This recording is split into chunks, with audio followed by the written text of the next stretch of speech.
सलाम Pakistan, welcome to चाय toaster host. मेरा नाम है अरूज अब्बास। आई होप कि आप लोगों की सुबह जो है वो अच्छी चल रही होगी। वीकेंड आ गया है तो I think I am ready for this week to end. It's been an exhausting week emotionally and physically both. और मैं काफ़ी थक गई हूँ मैं बहुत ज़्यादा वेट कर रही थी वीकेंड का। I have plans obviously that I not many of them, बहुत ज़्यादा मेरे प्लान्स के अंदर बिल्कुल भी इंक्लूडेड नहीं है रेस्ट, मगर आई होप कि मे बी पोटेंशली सुकून मिल जाए, दिली सुकून मिल जाए, अगर फिज़िकल सुकून नहीं मिलता। आज का जो हमारा टॉपिक है वो obviously we going to be celebrating the weekend with you. आज हम आपको बहुत सारे इंटरेस्टिंग मेहमानों से भी मिलाएंगे। हम आपके मिलवाएंगे, एस्ट्रोलॉजर भी आएंगे हमारे पास, बिलाल शफ़ी, थोड़ी देर के अंदर। वो हमें बताएंगे कि अगले हफ्ते के अंदर क्या क्या प्रेडिक्शंस हैं उनकी। बट बिफोर दैट मैं आप लोगों को एक बात बताना चाहती हूँ। आज है April 2। कल April Fools था, बट आज April 2 है और April 2 होल्ड्स स्पेशल इम्पोर्टेंस। आज वर्ल्ड ऑटिज़म डे है। पूरी दुनिया के अंदर ऑटिस्टिक लोगों के लिए ये डे को रिकग्नाइज़ किया जाता है, सेलिब्रेट किया जाता है। वो इसलिए क्योंकि ऑटिस्टिक लोग जो होते हैं उनको बहुत ज़्यादा स्टिग्मा फेस करना पड़ता है, because they have different abilities और वो चीज़ों को और सिचुएशंस को एक डिफरेंट तरीके से देखते हैं, समझते हैं, सुनते हैं। तो और बहुत सारे ऑटिस्टिक लोग जो हैं they suffer through a lot of people saying कि तुम ये ठीक नहीं कर रहे या ये ठीक नहीं कर रहे, क्योंकि उनका दुनिया को देखने का जो अंदाज़ होता है, जो तरीका होता है, वो मुझसे और आपसे फ़र्क है। तो इस बात का ये बिल्कुल भी मतलब नहीं that they are less intelligent और they are less than us, they are actually as much as anybody else is.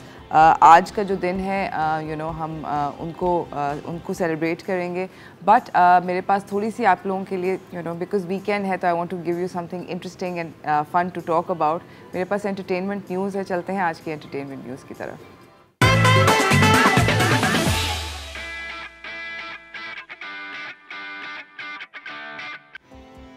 So the famous actor Usman Mukhtar, उन्होंने शादी कर ली है और ये उनकी शादी जो थी वो आज के दिन ड्यू थी। He was supposed to get married on April 2, मगर उन्होंने जो है he got married little bit before that. उन्होंने अपने सोशल मीडिया के ऊपर बहुत सारी इफ्यूसिव किस्म की पिक्चर्स लगाई ऑफ हिज शादी।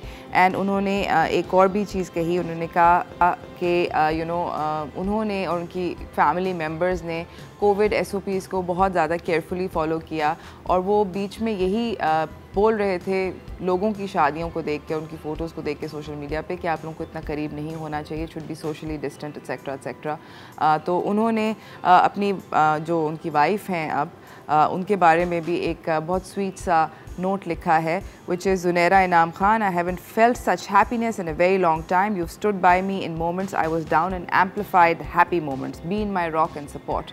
I am blessed. So we wish him all the best and उनका ज़िंदगी का एक नया सफ़र शुरू हो गया है। तो हमारी तरफ से obviously it's all the best news। आप देख रहे होंगे टू विंडो के ऊपर कि क्या शादी की तकरीबात किस तरह हुई थी। I hope कि Usman finds a lot of happiness with Zunaira.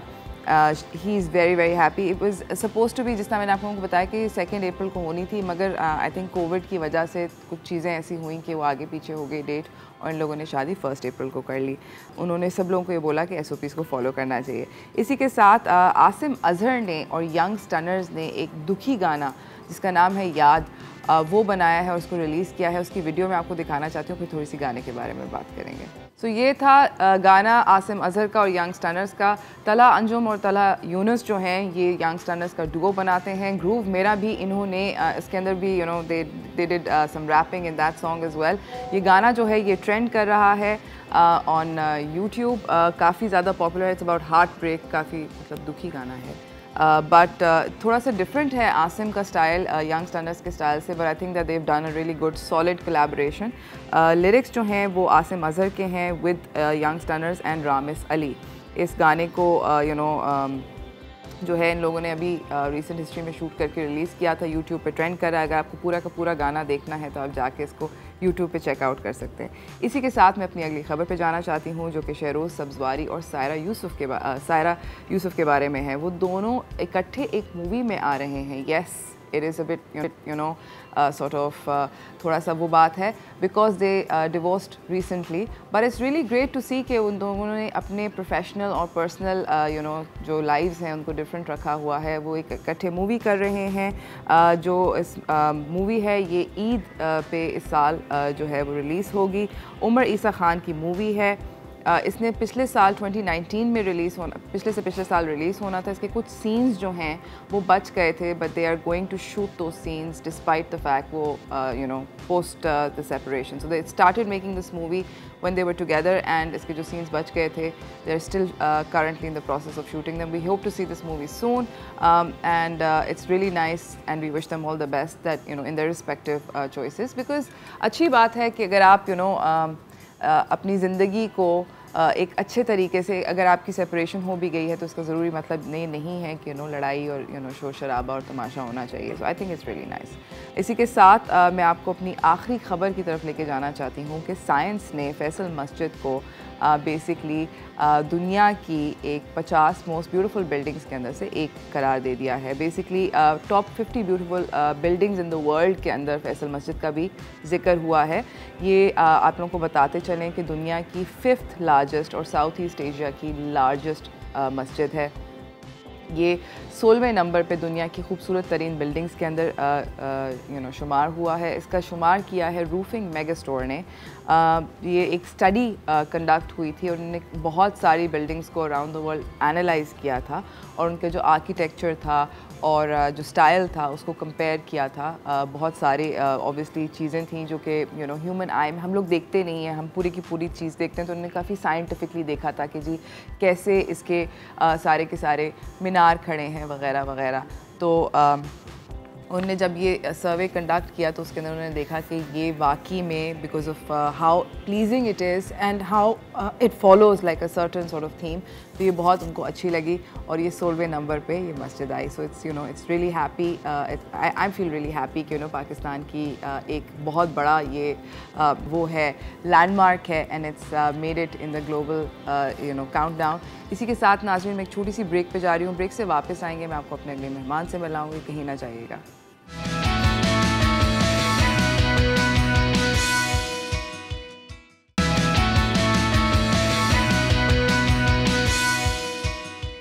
Welcome back everyone. मेरे साथ मेरे अगले मेहमान आ गए हैं, तो चलते हैं व्हाट्स टोस्टिंग की तरफ।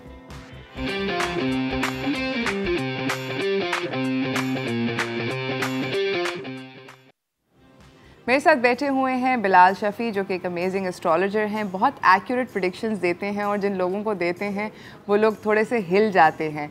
बिलाल ने अभी रिसेंटली, मैंने बिलाल से किसी के बारे में पूछा था और बिलाल ने उनकी प्रेडिक्शन दी, उनके फ्यूचर की भी, उनके पास भी थोड़ा साथ बताया, तो मतलब उनका सांस ऊपर का ऊपर नीचे का नीचे हो गया था। कैसे हैं बिलाल? बिल्कुल, अल्लाह का करम, आप ठीक ठाक हैं? अल्हम्दुलिल्लाह ठीक ठाक। बिलाल, मैं आपसे आज पूछना चाहती हूँ कि अभी ये जो अप्रैल का महीना शुरू हुआ है इसके लिए सारे के सारे ज़ोडिएक साइंस की क्या प्रेडिक्शन है, हम एक एक लेके चलेंगे। बाय द वे नाज़रीन, आपको ये भी बताती चलूँ कि अगर आपको कोई सवाल पूछना है तो आप ज़रूर कॉल कर सकते हैं और बिलाल से पूछ सकते हैं अपना कोई भी पर्सनल सवाल। सबसे पहले एरीज़ के बारे में शुरू करते हैं जी।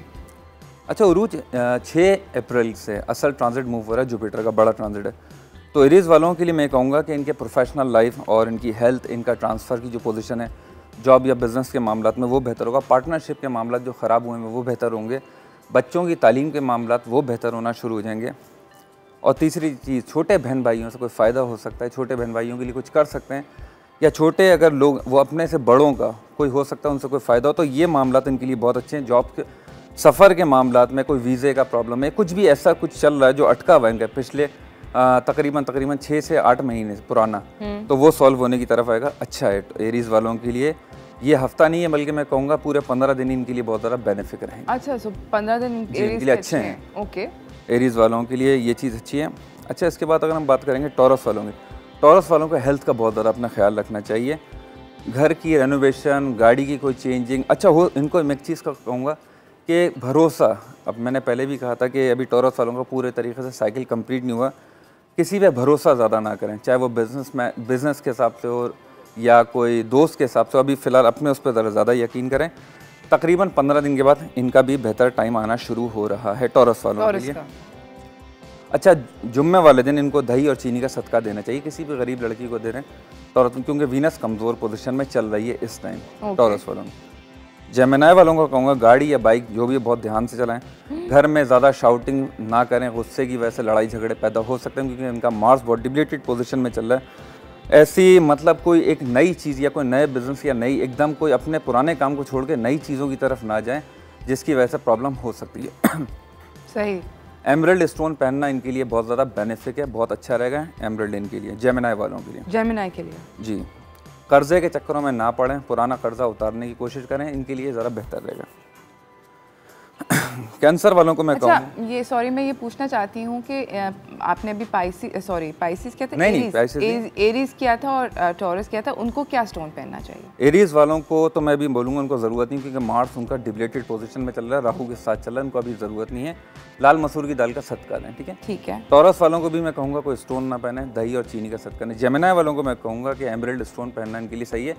अब डिपेंड करता है कि आपके वेस्टर्न क्या है और आप वैदिक क्या, पर्सनल हॉरोस्कोप अलग होता है, मगर फिलहाल अब जेमिनाई वालों को मैं ऑल ओवर क्योंकि कहता हूँ उनके प्लानिटरी पोजीशन इतने दुश्मन और दोस्त नहीं होते, ये एमरल्ड स्टोन वेयर कर सकते हैं। ओके। तो ये चीज़ इनके लिए बेहतर रहेगी। कैंसर वालों को मैं कहूँगा इनके जो प्रॉब्लम माली मामला काफ़ी अरसे से चल रहे हैं, पैसों की लेन देन, कोई प्रॉब्लम इनकी पैसों की फंसी हुई होगी, कर्जे के हिसाब से काफ़ी ज़्यादा टेंशन में बहुत ज़्यादा रहें, तो इनकी जो टेंशन का टाइम जो कम होता वो मुझे नज़र आ रहा है वो 6 अप्रैल के बाद से, जब जैसे जुपिटर का ट्रांजिट मूव करेगा 6 अप्रैल के बाद, 6 अप्रैल के बाद से इनके लिए बहुत अच्छी पोजीशन शुरू हो रही है। इनके रिलेशंस के मामला बेहतर हो रहे हैं, इनके जॉब के मामला बेहतर हो रहे हैं, इनके पेट का थोड़ा सा बस इनको ख्याल रखना चाहिए, क्योंकि पेट का एरिया इनका थोड़ा सा ज़रा कमज़ोर चल रहा है और सर्वाइकल पेन हो सकता है, माइग्रेन का पेन हो सकता है, बैकबोन में थोड़ा सा दबाव, क्योंकि सब स्ट्रेस की वजह से हो रहा है। कैंसर वाले बहुत ज़्यादा स्ट्रेस लेते हुए आ रहे हैं कंटिन्यूस, ठीक है। लियो वालों को मैं कहूँगा, लियो वालों को अभी स्ट्रेस की पोजीशन चल रही है कंटिन्यूस, ऐसे ही है। और दूसरा ये कि उनको अपने कोई सफ़र हो सकता है, छोटा मोटा कोई सफ़र भी आ जाए, और उनको भी अपने सर पे बहुत ज़्यादा ख्याल रखें, रेस्टलेस बहुत ज़्यादा हो सकते हैं, थकावट बहुत ज़्यादा फील हो सकती है, टांगों के निचले हिस्से में पेन हो सकता है, और सब सही है। और एक और चीज़ मैं बताऊं, अपनी स्किन का बहुत ज़्यादा ख्याल रखें, स्किन का ग्लो थोड़ा सा ज़रा कम हो सकता है स्ट्रेस की वजह से। आपको लग रहा है? नहीं, वैसे तो माशाल्लाह बहुत चमकती हुई लग रही है, अच्छी लग रही है, मगर स्किन पे जो ग्लो है ना, जो क्योंकि वीनस की ज़रा कमज़ोरी चल रही है सन के साथ, तो लियो वालों को बहुत ज़्यादा चाहिए अपने आप को रिलैक्स रखें और टेंशन नहीं लें, क्योंकि स्ट्रेस पोजीशन थोड़ी सी ज़्यादा। अच्छा, हमारे साथ एक कॉलर भी है नौरीन कराची से। अस्सलाम वालेकुम नौरीन। अस्सलाम वालेकुम, रोज जुमा मुबारक। जुमा मुबारक आपको भी। कैसी हैं?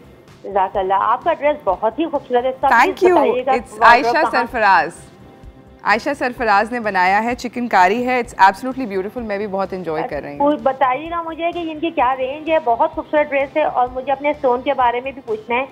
जी नौरीन, आप मुझे बताएं। जी, मेरा सवाल है कि क्या ओपल स्टोन कौन लोग पहन सकते हैं, और मैं टॉरस हूँ, क्या मैं पहन सकती हूँ? अच्छा, थोड़ा सा आप अपनी अगर डेट ऑफ बर्थ स्पेसिफिकली बता दें नौरीन, प्लेस ऑफ बर्थ और अपना टाइम ऑफ बर्थ, कि आप कितने बजे पैदा हुई, किस दिन पैदा हुई और कहाँ पैदा हुई?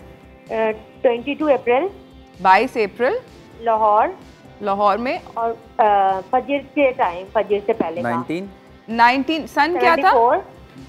1974 और रोज जी क्या पूछ रही हैं आप? लाहौर में पैदा हुई थी। अच्छा, और कितने बजे? फजर के पहले का टाइम था, कोई फजर से पहले। इनकी मैरिज लाइफ कैसी चल रही है इनकी पूछिएगा जी। इनकी मैरिज लाइफ अभी, आपकी मैरिड लाइफ कैसी चल रही है? जी माशाल्लाह बहुत अच्छी चल रही है। अभी इनके हस्बैंड की कोई मतलब कोई बिजनेस के मामलात में, जॉब के मामलात में कोई चेंजिंग हो रहे हैं इनके, क्योंकि इनके शौहर पे थोड़ा सा ज़रा 1974 वाला प्रॉब्लम चल रहा है। आपके हस्बैंड के कोई बिजनेस का इशू तो नहीं चल रहा नौरीन? नहीं, बिजनेस तो नहीं, जॉब करते हैं बैंक में। अच्छा, जॉब करते हैं, ठीक है। हम लोगों को एक ब्रेक पे जाना है, ब्रेक से वापस आएंगे तो हम आपके सवाल का जवाब देंगे। आपका सवाल ये था कि आपको ओपल स्टोन क्या पहनना चाहिए या नहीं पहनना चाहिए, इसका जवाब हम बिलाल से लेके देंगे आपको ब्रेक के बाद, कहीं ना जाइएगा।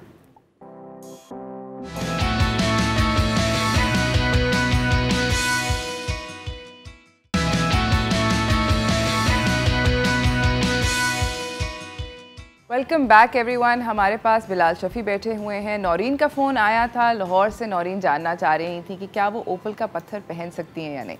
मौरीन साहिबा के लिए मैं कहूँगा 1975 जो ये इनकी बर्थ ईयर है, इसके हिसाब से इनको एमरल्ड स्टोन इनके लिए ज़्यादा सही है। ओपल ना पहने ज़रूरत नहीं है।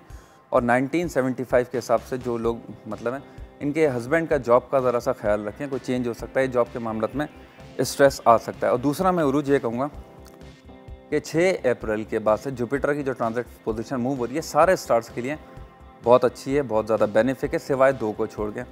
लिब्रा वालों के लिए इतना अच्छा नहीं है क्योंकि तीसरे और छठे घर का मालिक है, 5वें घर में आ रहा है।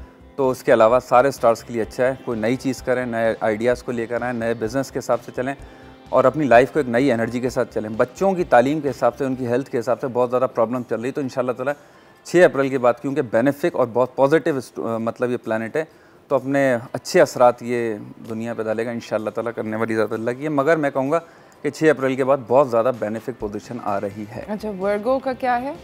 वर्गो वालों के लिए मैं कहूँगा कि इनकी जो पोजीशन चल रही थी पिछले इनकी 8 महीने से, पिछले 8 महीने से इनकी जो पोजीशन चल रही थी, स्ट्रेस के हिसाब से इतनी अच्छी पोजीशन नहीं थी, क्योंकि राहु और मार्स का जो कॉम्बिनेशन चल रहा है ये ऑल ओवर किसी के लिए भी अच्छा नहीं है। मैं कहूँगा कि इसके लिए अच्छा नहीं, किसी के लिए भी अच्छा नहीं है, क्योंकि पोजीशन बहुत ज़्यादा प्लैनेट की ख़राब चल रही है।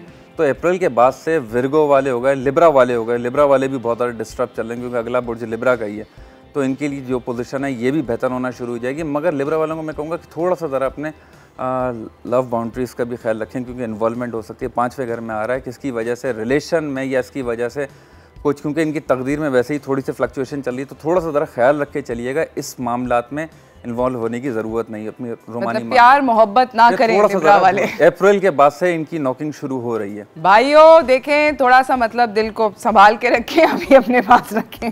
अच्छा, स्कॉर्पियो वालों का मैं कहूँगा, स्कॉर्पियो वालों के लिए कि इन पर मतलब खुद एतमादी जो ज़ोर इन पर बहुत ज़्यादा चल रहा था स्कॉर्पियो वालों का, तो इनके जो रिलेशन हैं, इनके जो ताल्लुकात हैं, इसकी वजह से अपनी ईगो की वजह से थोड़ा ख़राब हो सकते हैं। तो स्कॉर्पियो वालों का, क्योंकि मार्स इनका असेंडेंट लॉर्ड है, वो किसी के आगे मतलब नीचे नहीं आता, वो ऊपर की तरफ से अपने आप को शो करता है, तो थोड़ा सा ज़रा रिलैक्स होकर चलें, सामने वाले को इंसान समझ के चलें। तो स्कॉर्पियो वालों के लिए अप्रैल के बाद से बहुत ज़्यादा पॉजिटिव एनर्जी शुरू हो रही है। रिलेशन के मामलात में अच्छी हो रही है, प्रोफेशनल मामलात में, वालदा की हेल्थ के मामलात में जो उनकी खराबियाँ चल रही थी वो बेहतर होना शुरू हो रही हैं।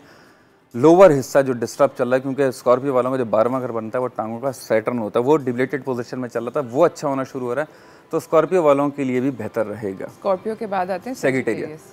सेजिटेरियस वालों को मैं कहूँगा कि नए रिश्ते, शादी, इनको भी थोड़ा रोमांटिक माहौल से थोड़ा दूर रहना चाहिए। अप्रैल के बाद शुरू हो रहे हैं इनके, खैर शादी के मामलात अच्छे हैं इनके, कोई नई जॉब, कोई नए काम, कोई नए लोगों से मिलना, शादी की तकरीबात में थोड़ी ज़रा एनर्जी अपने अंदर इस मामले में पॉजिटिव महसूस करेंगे। डिप्रेशन इनका जो चल रहा था वो कम होना शुरू हो जाएगा। हेल्थ में इनको मैं कहूँगा कि अपने गले का और पेट का ज़रा ख्याल रखें, क्योंकि इसी एलर्जिकल प्रॉब्लम्स इनको थोड़ी तंग कर सकती हैं। किडनी से रिलेटेड क्योंकि प्रॉब्लम हो रही है, क्योंकि वीनस भी इनकी थोड़ी कमज़ोर चल रही थी, किडनी का या पथरी की अगर कोई प्रॉब्लम है तो वो इंशाल्लाह ताला अप्रैल के मिड के बाद से वो सॉल्व होना शुरू हो जाएगी। तो ऑल ओवर सेजिटेरियस वालों के लिए अच्छा रहेगा इंशाल्लाह। ठीक है, और सेजिटेरियस के बाद कैप्रिकॉन वालों के इकोनॉमिकल मामला इनके बहुत ज़्यादा डिस्टर्ब चल रहे हैं, कहीं इन्वेस्टमेंट करके फंसे हुए होंगे, क्योंकि जो इनके माल खाने के घर का मालिक है वो उनके खुद असेंडेंट पे चल रहा है, तो पैसों के मामला में जो फंसे हुए थे या जो टेंशन चल रही थी वो सॉल्व होना शुरू हो रही है। कहीं से इनको कहीं बड़ी अमाउंट मिलने के बहुत हद तक इम्कान आते हैं। इनकी फैमिली के साथ जो प्रॉब्लम चल रही है वो सॉल्व हो सकती है। अगर कोई नया चाह रहे हैं कोई मतलब अपनी ज़िंदगी में बेबी के हिसाब से, तो वो खुशखबरी के हिसाब से भी इनके लिए अच्छा रहेगा। हेल्थ के हिसाब से अच्छा होगा। करीबी रिलेटिव्स में से थोड़ा सा ज़रा ख्याल रखिएगा कि कोई बीमार या कोई चीज़ हो सकती है अप्रैल के बाद ट्रांजिट पोजीशन मूव होने की वजह से। बाकी ऑल ओवर कैप्रिकॉन वालों के लिए अच्छा रहेगा। ठीक है, और हम आ जाते हैं फाइनल एक्यूरियस वालों के लिए भी मैं कहूँगा कि उनके भी सैटर्न उनका लॉर्ड है, तो उनके खुद असेंडेंट पे आ रहा है, मतलब लगन पर आ रहा है। तो थोड़ा सा ज़रा अपनी जॉब या अपने बिजनेस को बहुत ज़्यादा फोकस करके चलें, कोई डाइवर्ट ना करें, मतलब दो ड्यूल आइडियाज़ ना लेकर आएं कि ये भी करें या ऐसा करें, उसमें प्रॉब्लम हो सकती है, क्योंकि ये चीज़ इनके एक पैसे में खर्चा बढ़ाएगा। तो ज़रा थोड़ा सा ज़रा इनको ख्याल रखने की ज़रूरत है। पैसे बचाएं। हफ्ते के दिन काली माश की दाल का सदका कैप्रिकॉन और एक्यूरियस वालों को देने की ज़रूरत है। Very good. और इसके बाद फाइनली पाइसेस वालों को मैं ये कहूँगा कि इनके जॉब और बिज़नेस के मामला तकरीबन 2.25 साल से इतने अच्छे नहीं चल रहे। सफ़र के हिसाब से भी अगर जाना चाह रहे होंगे, आना चाह रहे होंगे, इनकी पोजीशन अच्छी नहीं चल रही होगी। करीबी लोगों ने, करीबी दोस्तों ने इनको अक्सर ये ऐसा होगा कि मैं कहूँगा पाइसेस वालों को कि चीट करने की या धोखा देने की इनको कोशिश की होगी, या पीठ पीछे काट करने की या बैक बाइट करने की कोशिश की होगी। कि बहुत अच्छा मतलब जुपिटर इनका असेंडेंट लॉर्ड है, तो इसकी वजह से इनकी सारी चीज़ें, इनकी गलतियों की वजह से बहुत कुछ सीखें। अब मैं इनको कहूँगा अप्रैल के बाद उनका अपना असेंडेंट लॉर्ड अच्छा हो रहा है, तो अब अपने आप को बहुत सही तरीके से उठाएं, अपने बिजनेस को, अपने काम को सही फोकस करें और नई एनर्जी के साथ इंशाल्लाह ताला शुरुआत करें, बेस्ट रहेगा। Amazing, thank you so much Bilal, आपका आने का बहुत बहुत शुक्रिया। आप हमेशा बहुत अच्छी बातें करते हैं और हमें बहुत अमेजिंग और बड़ी सॉलिड प्रेडिक्शंस देते हैं और बहुत सारे अच्छे तरीके बताते हैं कि हम लोग किस तरह कर सकें। तो बहुत बहुत शुक्रिया आपका, थैंक यू सो मच। इसी के साथ नाज़रीन हम एक छोटी सी ब्रेक पे जा रहे हैं, ब्रेक से वापस आएंगे, आपको अपने अगले मेहमान से मिलाएंगे, कहीं ना जाइएगा, stay tuned, will be right back.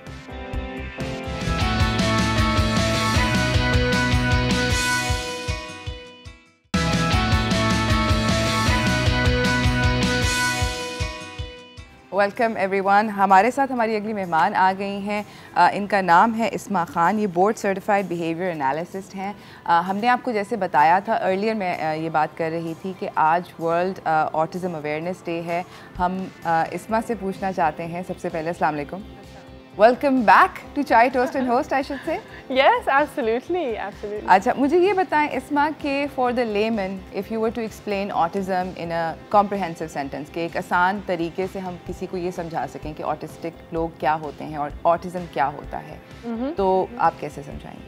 अच्छा, तो ऑटिज़म एक न्यूरो डेवलपमेंटल डिसऑर्डर है और एक लाइफ लॉन्ग कंडीशन है। अब एक चीज़ मैंने हाईलाइट करना है कि जो इंडिविजुअल ऑटिज़म या ऑटिस्टिक होते हैं वो एक स्पेक्ट्रम पे चलते हैं। Now, there are two main symptoms for autism.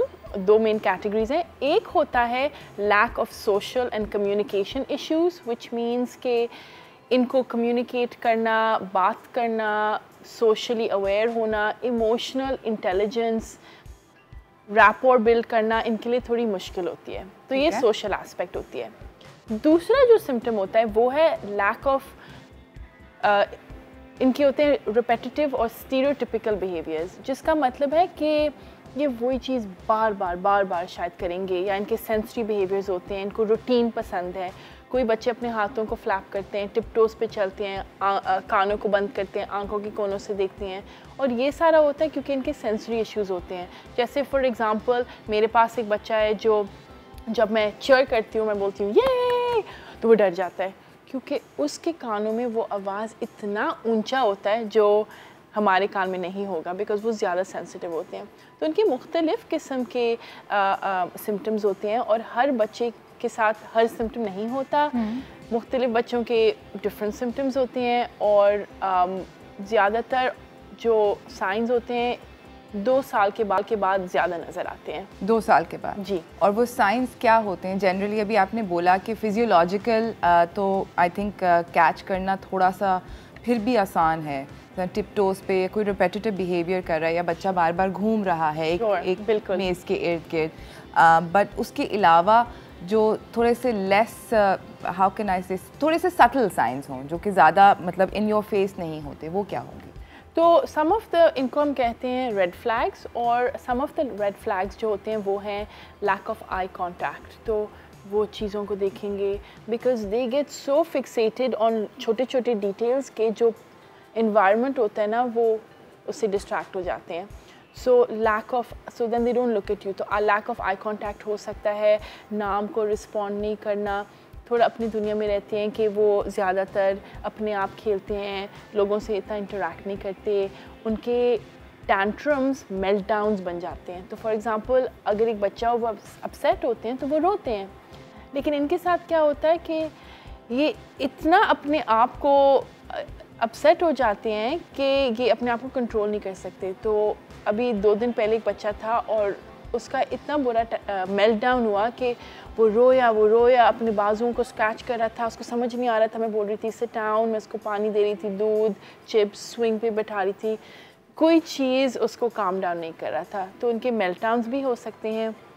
उसके अलावा जो है वो है कि वो शायद इतना अफेक्शनेट नहीं होते, एंड इट्स नॉट बिकॉज उनको प्यार नहीं आता, उनको पता है कि ये मामा हैं, ये बाबा हैं, या ये मेरे टीचर हैं और हग करते हैं और ये सारी चीज़ें, लेकिन उनको एक्सप्रेस करना बताना नहीं आता। जी, ओके, मुश्किल हो सकता है। अच्छा, आज के दिन हम सेलिब्रेट करते हैं world awareness for autism.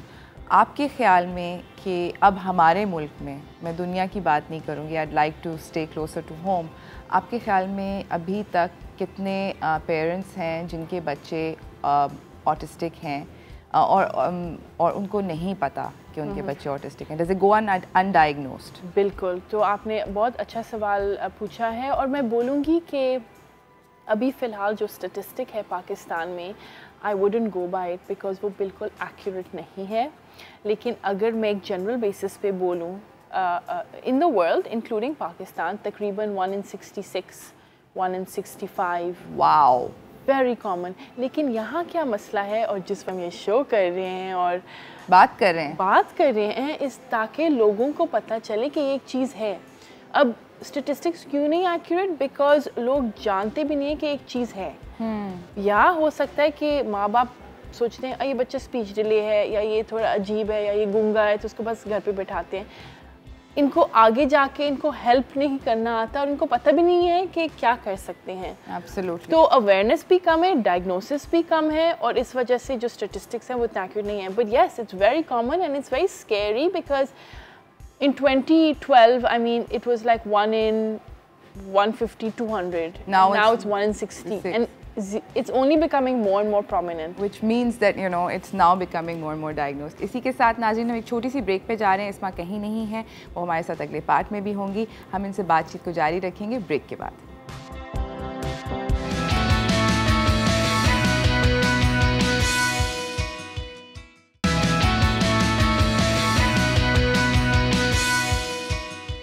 Welcome back everyone. हमारे साथ इस्मा मौजूद हैं, हमें बता रही हैं ऑटिज़म के बारे में, क्योंकि आज वर्ल्ड ऑटिज़म अवेयरनेस डे है। Isma, I like to ask you कि 2021 का जो आज जो ये अवेयरनेस डे है, इसका इस साल थीम है कोई? जी, आज का जो थीम है it's inclusion and inclusivity and overcoming challenges of adults with autism. और ये जो थीम इस साल डिसाइड किया गया है UN from the UN was क्योंकि अब कोविड हुआ है। कोविड में बहुत से लोगों की लाइव्स बदल गई हैं और लोग काम नहीं जा पाए, और उस वजह से उन्होंने डिसाइड किया था कि कोविड में देयर होपिंग कि लोगों की सोच बदल गई होगी, प्रायोरिटीज़ चेंज हो गई, लोग ज़्यादा ओपन माइंडेड हो जाएंगे, एंड एज अ रिज़ल्ट वो चाह रहे हैं कि अगर ऑटिस्टिक एडल्ट्स ने काम करना है और सेटिंग्स में, काम के सेटिंग्स में इंक्लूड करना चाहिए, तो people should be more open minded कि उनको वेलकम भी करें इन सेटिंग्स में। तो इस वजह से आज का थीम ये है। आप मुझे ये बताएं कि अभी okay you said this about you know inclusivity which is great, but in reality इसकी application for an potential employer, मैं अगर एम्प्लॉयर हूँ और मुझे किसी एडल्ट को एम्प्लॉय करना है जिसको ऑटिज़म है, तो is there something special that I need to do in order to be able to employ them? Okay, so I mean, जो मैंने पहले बोलना था और जो मैं बोलूँगी is that autism is a spectrum, ठीक है? तो कोई एक इंडिविजुअल सेम नहीं होगा दूसरे से। Of course. It goes from high functioning to low functioning. High functioning का ये मतलब होते हैं कि वो ज़्यादा typical होते हैं, तो they can speak, they can communicate, they can function in a daily setting, लेकिन उनकी जो social abilities होती हैं वो थोड़े compromised होते हैं क्योंकि वो ज़्यादातर अपने आप रहते हैं, और दूसरी चीज़ है कि उनको रूटीन और एक सिस्टम पसंद है, और फिर जो सिवियर केसेस होते हैं उनको कहते हैं लो फंक्शनिंग। तो अगर हम देखें, क्योंकि ज़्यादातर अगर आप किसी को एम्प्लॉय करेंगे वो होंगे हाई फंक्शनिंग एंड में, ठीक है, और इन लोगों के साथ अगर आपने इनको जैसे मदद करना है या एक्सप्लेन करना है कि कैसे हो सकता है, आप ये कर सकते हैं कि इनको विजुअल स्केड्यूल्स देना चाहिए कि अच्छा आपने आज ये करना है, और चीज़ें ये जो गोल्स होते हैं ना, you have to write them out, या उन चीज़ों की तस्वीर लें ताकि इनको पता है कि अच्छा मुझे ये करना है, फिर ये करना है, फिर ये करना है, because they like routine, they like and they can tick of कि उन्होंने क्या किया है, टास्क अकॉम्प्लिश किया, एंड दैट विजुअल जो स्टिमुलेशन उनको मिलती है और जो ऑर्डर मिलता है उससे फिर वो अपने टास्क कंप्लीट कर सकते हैं। That's awesome. So I would like to ये बहुत अच्छी टिप दी है, एंड आई थिंक कि हम लोगों को कोशिश करनी चाहिए in whatever capacity we can to do this. अच्छा, मुझे ये बताएं कि how early can autism be diagnosed? तो ऑटिज़म जनरली जो सिम्टम्स नज़र आती हैं वो 2 साल के बाद नज़र आती हैं, और जो असल डायग्नोसिस होती है, कहते हैं लोगों को कि थोड़ा 3 साल के बाद करनी चाहिए, क्योंकि देखिए अगर आप बच्चे को डायग्नोस करेंगे जब वो काफ़ी छोटे हैं और आपको लग रहा है कि शायद बच्चा ऑटिस्टिक है या नहीं है, डायग्नोसिस मिसडायग्नोसिस हो सकती है। तो इस वजह से कहते हैं कि आप थोड़ा इंतज़ार करें, बेशक आप थेरेपी शुरू कर लें, बिकॉज अगर डिले है तो डिले है, तो उसका इंटरवेंशन होना ही चाहिए, स्पीच डिले हो या सेंस, मगर उसको लेबल ना करें जब तक वो 3 साल या 3 साल से थोड़े बड़े हुए और सिम्टम्स थोड़े ज़्यादा नज़र आएंगे, और फिर उसके बाद फिर आप उनको साइकोलॉजिस्ट या साइकाइट्रिस्ट के पास लेके जाते हैं और वो फिर डायग्नोस करते हैं। क्या ऑटिज़म एज के साथ, उम्र जैसे ही बढ़ती है इंसान की, क्या उसके साथ डज इट वर्सन और does it get better? So I would say कि ऑटिज़म एक चीज़ है जो अगर आप इंटरवेंशन ना करें और आप बच्चे को थेरेपीज़ पे नहीं भेजेंगे तो क्या होगा कि उनकी जो बुरी आदतें हैं, जैसे फॉर एग्ज़ाम्पल अगर एक बच्चा मेरे पास आएगा, ठीक है, वैसे एक आई थी छोटी और उसको पज़ल चाहिए था और मैं उसको बोलने की कोशिश करी थी, मैं बोली थी से पज़ल या मैं साइन करी थी पज़ल ताकि वो साइन करे या कुछ ना कुछ करे ताकि उसको वो चीज़ मिले, वरना वो क्या करती है कि वो रोती है या छीनती है। And I want a teacher कि if you want to communicate आप सही तरीके से करें। अगर इस वक्त में आप अपने बच्चे को वो चीज़ देंगे, ठीक है, और थेरेपीज़ नहीं हो रहे और जब भी आपका बच्चा रो रहा है या छीन रहा है आप वो चीज़ दे देंगे, वो बड़े होते जाते हैं और यही सीख जाते हैं, तो ऑफ कोर्स वो जो सिम्टम्स होती हैं वो वर्सन हो जाएंगी या वो उनके मुख्तलिफ़ किस्म के दूसरे बिहेवियरल इश्यूज़ हो जाएंगे।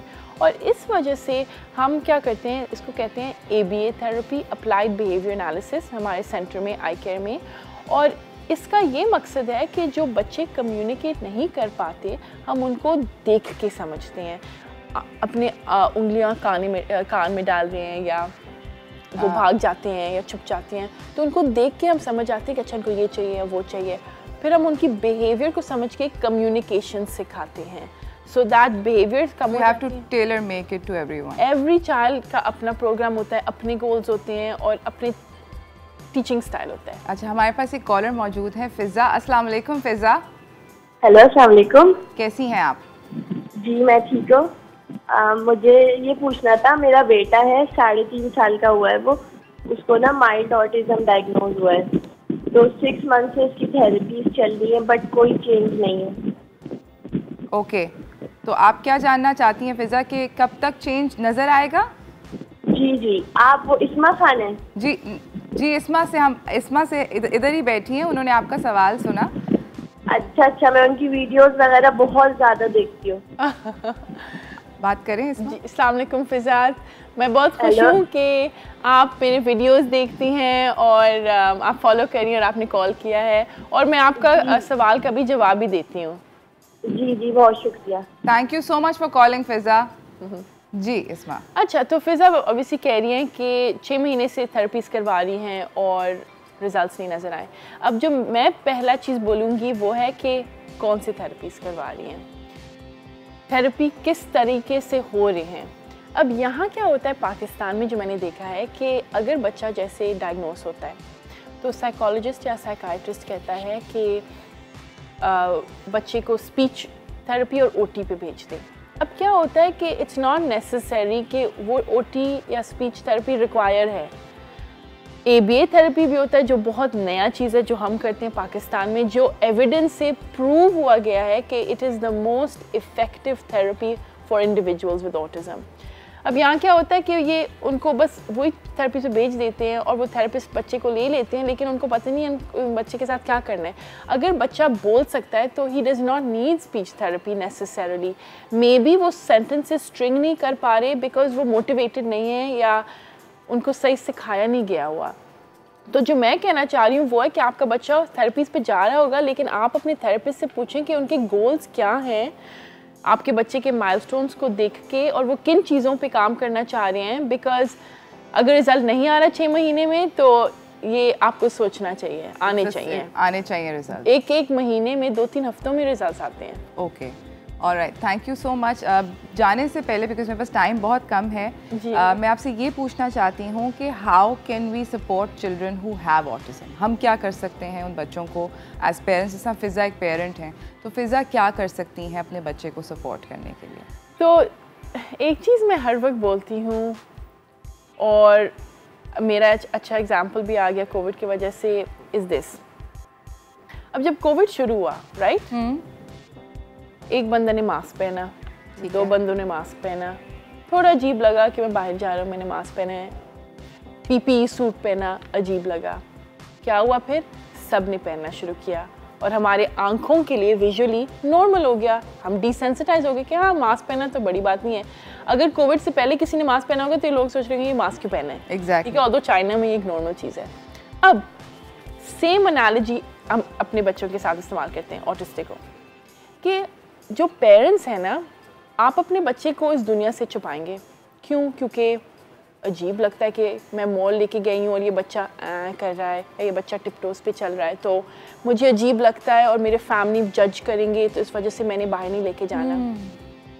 और इसी वजह से, क्योंकि आप अपने बच्चों को इस दुनिया से छुपाते हैं, हमारी सोसाइटी में अवेयरनेस कम है।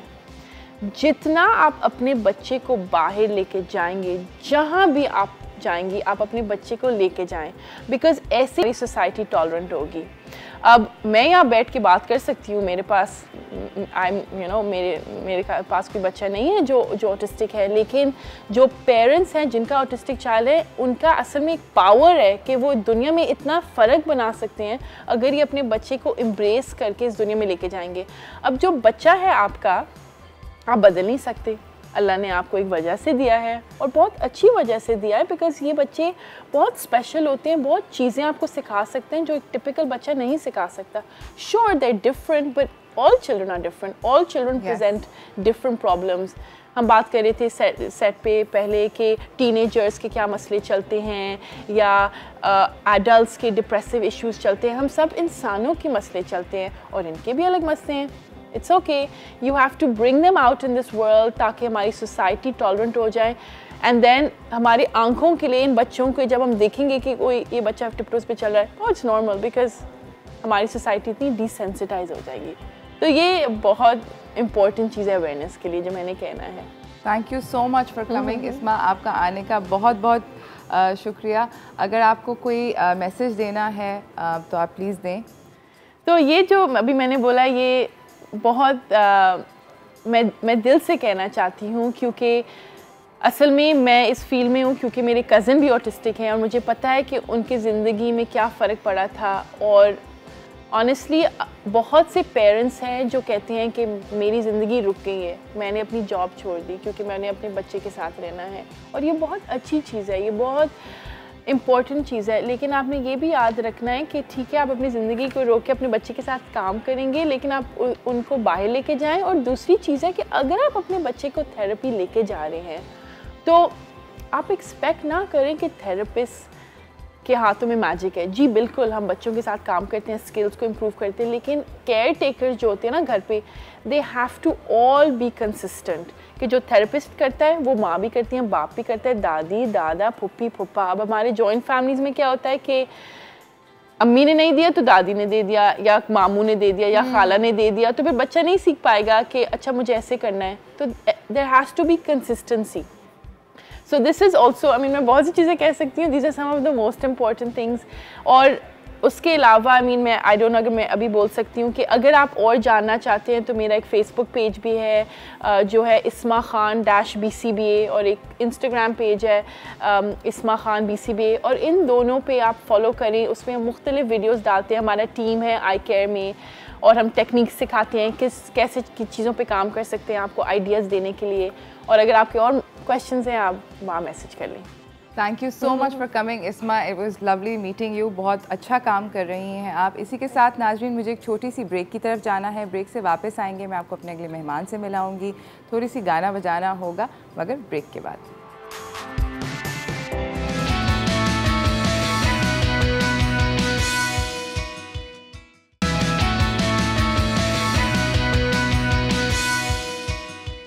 Welcome back everyone. हमारे अगले मेहमानों ने हमें ज्वाइन कर लिया है।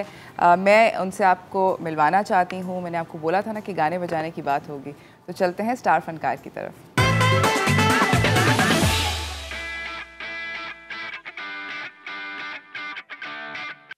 हमारे साथ हैं the young man who super talented, comes from a really talented family as well, Kumail Anam. Kumail is a singer and an actor.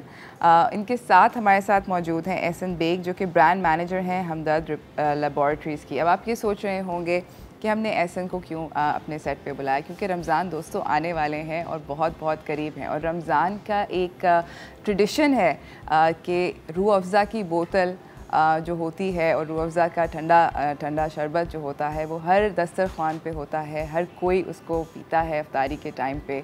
It's like a staple across the country. मेरे ख़्याल में अब तो बाकी भी दुनिया के अंदर हर जगह मेरे ख़्याल में अगर इफ्तारी हो रही है तो वो कंप्लीट नहीं होती, हमें लगता है मुकम्मल नहीं हुआ जब तक हम रूह अफ़ज़ा नहीं पीते। आप लोगों की एक नई कैंपेन चल रही है तमाम टीवी चैनल्स पे और डिजिटल प्लेटफॉर्म्स पे, 3 महीने से चल रही है। ज़िंदगी मुबारक। बिल्कुल। It's a really cool campaign and I love the song also, so congratulations Kumail. Kumail ने वो गाना बनाया था एंड बहुत अमेजिंग गाना है। अच्छा, गाना मैंने नहीं बनाया था, गाना गाया था। जी गाया था। The song was made by a very talented individual, his name is Zahid Qureshi. Okay. And he was kind enough to let you sing it. So it was a very good experience. अच्छा, मुझे ये पहले बताएं कि आप लोग खुद कितना रूह अफ़ज़ा पीते हैं? वैसे जनरली पूछ रही हूँ कि मतलब पीते हैं, रमज़ान में तो ऑब्वियसली पीते हैं, उसके अलावा भी सारा साल उसके अलावा भी पीते हैं। तो मैं आप लोगों को एक इंटरेस्टिंग बात बताना चाहती हूँ कि मेरी जो बेटी है सेलिना, वो रूह अफ़ज़ा बचपन से, एंड नाउ शी इज़ 12, वो इतना ज़्यादा पीती है। It's one of her favourite drinks too, एंड बहुत सारे लोगों को बहुत ऑड लगता है क्योंकि आजकल modern and all that, but she drinks Rooh Afza like नोबडीज़ business. तो मेरे ख्याल में बहुत सारा बिजनेस आपको मेरे घर से मिलता है। मेरे घर में हर वक्त रूह अफ़ज़ा मौजूद होता है। It's really nice. बिल्कुल, ऐसे काफ़ी सारे ऐसे फैमिलीज़ हैं और जो कि साल यूज़ होता है। एक स्टेरियोटाइप सोच है कि सिर्फ रमज़ान में होता है, ऐसा नहीं होता है। ऐसा नहीं है, पूरे साल होता है और गर्मियों में तो बहुत, बिकॉज इसका कंजम्पशन भी एक नॉर्मल बेवरेज नहीं है, इसके कंजम्पशन भी डिफरेंट हैं। कुछ लोग दूध में मिला के पीते हैं, कुछ लोग उसमें आइसक्रीम में और फालूदे के ऊपर, और भी बहुत सेवरी डिशेस भी हैं जो हाँ जी बिल्कुल एब्सोल्युटली टॉपर्स होते हैं, खीरों के ऊपर डलता है। अच्छा, इस सारी के ऊपर तो हम बात करेंगे, मगर मैं आपकी कैंपेन के ऊपर आप लोगों से बात करना चाहूँगी। मुझे जाना है, मगर इस वक्त छोटी सी ब्रेक की तरफ, ब्रेक से वापस आएंगे, इस गुफ्तगू को जारी रखेंगे, कहीं ना जाइएगा।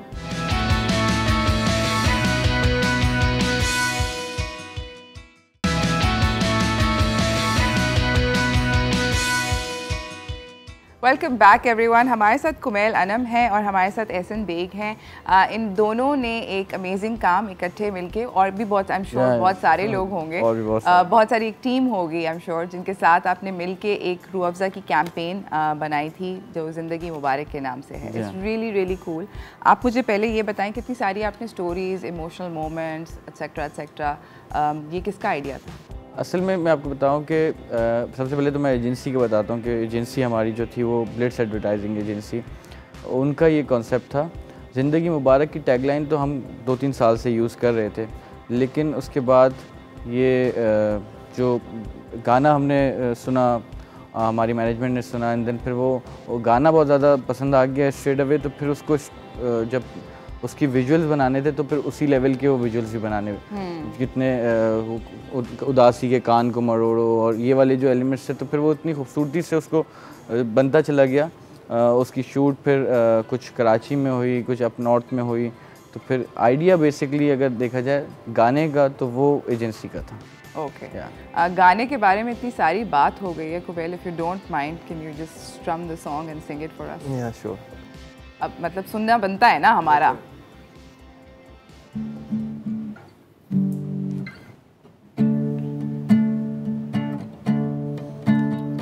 कहाँ से चले हम, कहाँ तक आ गए, ये कितनी पुरानी कहानी है,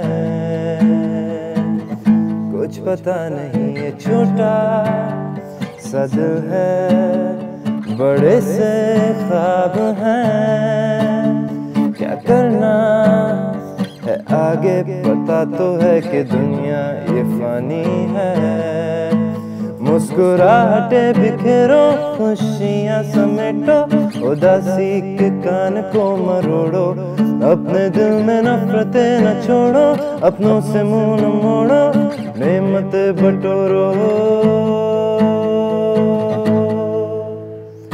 जिंदगी मुबारक हो, जिंदगी मुबारक हो, जिंदगी मुबारक हो तुमको, हम सबको। Wow, that was really nice. Thank you so much. It sounds like very nice like this also. इसका भी बहुत अच्छा इसका, you know, very sweet song, मीठा मीठा गाना है। जी, वो बहुत आसानी कहीं से। पे भी रूह अफ़ज़ा नहीं आया। जी, रूह इसकी अफ़ज़ा। कोई खास वजह? असल में अगर आप देखें पिछला साल बहुत ज़्यादा एक डिप्रेसिंग साल था, कोविड की सूरत हाल पे प्लेन क्रैश वाली एलिमेंट भी आए। तो अच्छा, ज़िंदगी मुबारक हम टैगलाइन इसी सोच के साथ यूज़ करते रहें कि ज़िंदगी के छोटे छोटे मोमेंट्स जो हैं वो आप उनको एंजॉय करो और ज़िंदा रहने को मुबारकबाद दो। तो वो पिछले साल के बाद जो एलिमेंट्स थे तो वो बहुत ज़्यादा इसके लिए तो एक पॉजिटिविटी ही एक मकसद था। ब्रांड को हैमर करना बार बार वो बैक ऑफ द माइंड चला गया था कि नहीं, ज़रूरी नहीं है कि इसको ज़बरदस्ती इस गाने के अंदर कहीं रूह अफ़ज़ा का नाम डाला जाए और सिंग किया जाए। तो वो इसी तरीके से बनता गया और इसकी खूबसूरती, इसका कोरस जो है वो आसानी से याद भी हो जाना। तो वो तो गाना ख़राब करके ज़बरदस्ती उसको ब्रांड को डाल के तो वो फिर मकसद नहीं था। अच्छा, मुझे ये बताएं कुमैल कि जब आपको पहली दफ़ा कॉल आई तो कैसा लगा रूह अफ़ज़ा की इस कैंपेन? अच्छा लगा था। एट फर्स्ट मुझे इतना आइडिया नहीं था कि यू नो क्या कॉन्सेप्ट होगा गाना और वो जो पूरा कमर्शियल जिस तरीके से प्लान आउट इन लोगों ने किया था। बट वंस मैंने गाना सुना और मुझे पता चला कि यू नो हम we gonna shoot for like 6-7 days और अप नॉर्थ भी जाएंगे, तो फिर और एक्साइटेड भी होता रहा। और मुझे पर्सनली गाना बहुत अच्छा लगा, नॉट बिकॉज आई संग इट बट मुझे पूरा कॉन्सेप्ट और जो जिस तरीके से लिखा गया और इट वाज वेरी नाइस। मैं बहुत खुश था। It was an instant yes. बिल्कुल बिल्कुल। वैसे आप रूह अफ़ज़ा पीते हैं? आप पीते हैं? मैं पीता हूँ, मैं दूध के साथ पीता हूँ। दूध के साथ पीते हैं? उसका टेस्ट ज़्यादा अच्छा आता है। ओके, हर कोई, जिस तरह अभी हम बात कर रहे थे ना, हर किसी का अपना एक ट्रिक है, एक टिप है how to drink Rooh Afza के साथ। दूध के साथ तो काफ़ी ज़्यादा यूज़ होता है और कई टाइम से, और सर्दियों में लोग गर्म दूध के साथ भी पीते हैं। कुछ लोग नॉर्मल रूह अफ़ज़ा के अंदर भी लेमन वगैरह डाल के मैंने जैसे बोला ना, हर हाउस होल्ड के अंदर एक डिफरेंट तरीके से सर्व होता है। मैंने स्लश तक में पिया है। बिल्कुल ऐसे स्लश भी बना हुआ है रमज़ान में, स्पेशली पिछले गर्मियों में। बिल्कुल ऐसे ही है। तो अच्छा, ये ऐसा ब्रांड है कि जो कि हर फैमिली, अमीर गरीब और ये सारे ही लोग इसके अंदर कैटर हो रहे होते हैं और सबके घर पर ही, तो हर एक के अपने घर का अपने नॉर्म्स हैं। वो कोई ज़्यादा मीठा बना के पी रहा होता है, कोई ज़्यादा थोड़ा सा कम मीठा बना के पी रहा होता है, कोई दूध के साथ कोई तुखमलंगा भी डाल देता है। तो वो मुख्तलिफ, तो ये और फिर टॉपिंग वगैरह के लिए जैसे मैंने पहले बताया आपको कि सिर्फ बेवरेज नहीं है, उसके और भी बहुत सारे मल्टीपल पर्पसेस के लिए यूज़ हो रहा होता है। अभी आपने इंटरेस्टिंग एक बात कही कि सर्दियों के मौसम में भी रूह अफ़ज़ा की कंजम्पशन होती है और गर्म दूध के अंदर होती है। जी जी जी, that's something that I have never heard. नहीं, कभी सिर्फ जैसे हम तो ये गर्म एरियाज़ में रहते हैं और यहीं पैदा हुए यहीं, तो हमारे लिए ये है कि हम सर्दियों के मौसम में गर्म के साथ इंजॉय करते हैं। लेकिन जो इलाके रहते ही सर्द हैं, या मैं आपको बोलूँ कि अगर हम दूसरे पाकिस्तान से बाहर निकल के यूरोप और इस वाली साइड पे चले जाएं, तो जो कि ठंडा ही रहता है, वहाँ पर भी रूह अफ़ज़ा उसी तरीके से नॉर्मल हालात में जो नॉर्मल पानी के साथ उसको कंज्यूम किया जाता है। ये एक सोच है कि नहीं उसमें नहीं होता होगा, बिल्कुल ऐसा नहीं है। सर्दियों के इलाकों में क्या, सर्दी के जो कंट्रीज़ जो रहते ही, जैसे कि आप नॉर्थ पाकिस्तान में ले लिया, या यूके एंड यूएसए या कनाडा या स्वीडन या इटली, तो वो वाले साइड पर भी इतने ही ज़्यादा पसंद किया जा रहा होता है। जी। अच्छा कुमैल, आप मुझे बताएं कि यू नो आपको इस गाने को शूट करना कैसा लगा, क्या क्या हुआ, कुछ इंटरेस्टिंग हुआ? बहुत अच्छा था शूट। मेरे लिए पहला एक्सपीरियंस था कि कोई किसी इतनी बड़ी कैंपेन के लिए इतना लंबा शूट इतने दिनों का, ख़ासकर जब हम अप नॉर्थ गए थे तो मैंने इससे पहले कभी बर्फ़ नहीं देखी थी इन माई लाइफ। तो पहले तो कहते ना कि थोड़ा बर्फ़ को भी अंडर एस्टिमेट कर लिया। मैंने बोला अरे कुछ नहीं होगा, सर्दी इतनी नहीं होगी। ऊपर गए तो फिर तबीयत साफ हो गई बस हालत ख़राब हो गई। मगर ये था कि इट वाज वेरी नाइस। बहुत ही ऊपर obviously up north it's beautiful या और अच्छा था। हमारी जो पूरी क्रू थी, whoever was working with us, वो इतने they were so kind and so easy to work with कि बिल्कुल एक फैमिली वाला माहौल बन गया था। तो जिसकी वजह से आप रिजल्ट्स भी उसी हिसाब से शो हैं। अगर आप खुश होते हैं तो वो शक्ल पे शाइन करता है। बिल्कुल। अच्छा, हमें नाजरीन छोटी सी एक ब्रेक पे जाना है, गुफ्तगू को जारी रखेंगे, ये सब लोग हमारे साथ हैं मगर ब्रेक के बाद।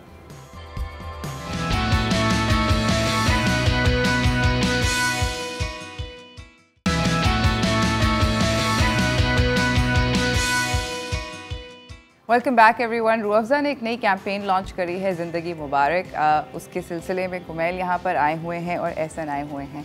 आप लोगों से मेरा अगला जो सवाल है वो ये है कि टीवीसी हमने देखा, बहुत अमेजिंग था। By the way congratulations. आपने ये भी बोला कि आपने बर्फ़ पहली दफ़ा टीवीसी के ज़रिए ही देखी, व्हिच इज़ शॉकिंग। और बर्फ़ में आपने गिटार शिटार बजाए, मतलब फुल सीधा फुल मूवी टाइप माहौल। बिल्कुल सीधा जी। एनीवेज, मुझे ये बताएं कि हमने टुवर्ड्स द एंड बहुत सारे नेशनैलिटीज़ आते हैं, तो आपकी डिस्ट्रीब्यूशन मुझे पता है कि काफ़ी बड़ी है, बट कहाँ कहाँ है? मोर देन 35 कंट्रीज़ अगर मैं सेफली बोलूँ तो वहाँ पर हमारी प्रॉपर डिस्ट्रीब्यूशन है, जिसके अंदर यूके, यूएसए, इटली, कनाडा और गल्फ़ कंट्रीज़ में मस्कत, ओमान, ये सारी जगह पर मौजूद है, फ्रांस इवन। तो ये इन जगहों पर जहाँ पर स्पेसिफिकली ज़्यादा पाकिस्तानी या ज़्यादा मुस्लिम्स नहीं भी रहते, ये थोड़े भी रहते हैं, तो भी वहाँ पर भी प्रॉपर डिस्ट्रीब्यूशन है और वहाँ पे अच्छे सेल्स वगैरह अगर मैं बात करूँ तो उसके ऊपर भी अच्छे सेल्स नंबर्स वहाँ से मौजूद हैं। दूसरी बात अगर मैं करूँ कि हमने टीवीसी में इनको क्यों शो किया, तो टीवीसी में हमने शो करने की reason a kind of a tribute we pay to them कि they are also part of this brand. They are, and it's a brand that's recognized. I think Pakistan का ये नेशनल बेवरेज कह सकते हैं। बिल्कुल ऐसे ही है, हमारा मतलब कौमी ड्रिंक है जी। यहाँ पर जितने भी गोरे आते हैं वो जनरली जी जी जी जी उसको डेफिनेटली ट्राई करते हैं। हमने मुख्तलिफ कैंपेन इससे पहले भी किए हैं। उसके अंदर स्ट्रीट्स के ऊपर कनाडा, टोरंटो और इन जगहों पर यूके के अंदर और टाइम स्क्वायर के, हमने वहाँ पर वैसे ही ट्राई कराया लोगों को ना, तो वो वैसे भी लोगों को पसंद होता है, जिसको बिल्कुल नहीं पता। लाइक इसको सेफली ये बात कह सकते हैं कि जहाँ पाकिस्तानी मौजूद है दुनिया में कहीं भी वहाँ पर रूह अफ़ज़ा मौजूद है। तो ये इसको बहुत सेफली इस बात को कहा जा सकता है। That's amazing. अच्छा, हम दिखाना चाहते हैं आप सब नाज़रीन को इस नई टीवीसी की ये जो कैंपेन है, ये वीडियो दिखाते हैं। वाह, दैट्स रियली क्यूट, बहुत मज़ेदार कैंपेन है ये। मेरे पास अब टाइम जो है वो थोड़ा कम रह गया है। मैं आपसे जाते जाते ये पूछना चाहती हूँ, आपको वैसे फीडबैक क्या मिल रही है? मुझे तो बहुत अच्छा लगा। हमारी एक्सपेक्टेशन से ज़्यादा हाँ जा रहा है। सोशल मीडिया पे ऐसा प्लेटफॉर्म होता है जिसपे स्पॉन्टेनियसली आपको बता देते हैं, तो बहुत ज़्यादा पसंद किया जा रहा है, बहुत ज़्यादा मतलब हमने इतना ज़्यादा एक्सपेक्ट भी नहीं किया था कि, और उसके बाद गाने का कोरस वही लोग, मतलब सिर्फ मेरी फैमिली में नहीं कि ये फीडबैक आ रहा कि आसानी से याद हो जाता है, ज़बान पे कैची है क्या, तो वो बहुत बेहतरीन फीडबैक है अल्हम्दुलिल्लाह। That's awesome. और आपका? बहुत अच्छा फीडबैक। हाँ, बहुत गाना अच्छा है ना, गाना अच्छा है ना, सिंपल भी है और Is it your style of music? It is. It is ना? हाँ, some sort of. Some एक हद तक है। एक हद तक। बिल्कुल, मुझे ऐसी सॉफ्ट म्यूजिक भी बहुत अच्छी लगती है। Yes, absolutely. Very nice. अच्छा, मेरे पास टाइम कम है, जाते जाते अगर आप कोई मैसेज देना चाहेंगे? बस थैंक यू उन सब लोगों को और रूह अफ़ज़ा पीते हैं, जो पाकिस्तान में रहते हैं और पाकिस्तान, बिकॉज ये हम लोग तो बनाते हैं, उसको मार्केट करते हैं, लेकिन ये ड्रिंक सिर्फ हमारा नहीं, ये पूरे पाकिस्तान और पूरे हर उस इंसान का जिसने इसको 100 साल से ज़्यादा बड़ा बनाया, thank you very much. Thank you so much for coming guys. इसी के साथ नाजरीन मेरे पास टाइम ख़त्म हो गया है। Enjoy your weekend. जाते जाते ये बोलूँगी कि आप ज़रूर रूह अफ़ज़ा इस वीकेंड पिए, फड़काएँ और उसको ख़रीद लें। अभी रमज़ान भी वैसे भी आ रहा है तो वैसे भी लेना पड़ेगा। Enjoy yourself this weekend but please stay safe. Corona जो है उसके केसेस बढ़ रहे हैं तो we need to protect ourselves. Please wear mask and अपना वीकेंड को एन्जॉय कीजिएगा। आपसे मुलाकात होगी वीकेंड के बाद। मेरे और मेरी टीम की तरफ से अल्लाह हाफ़िज़।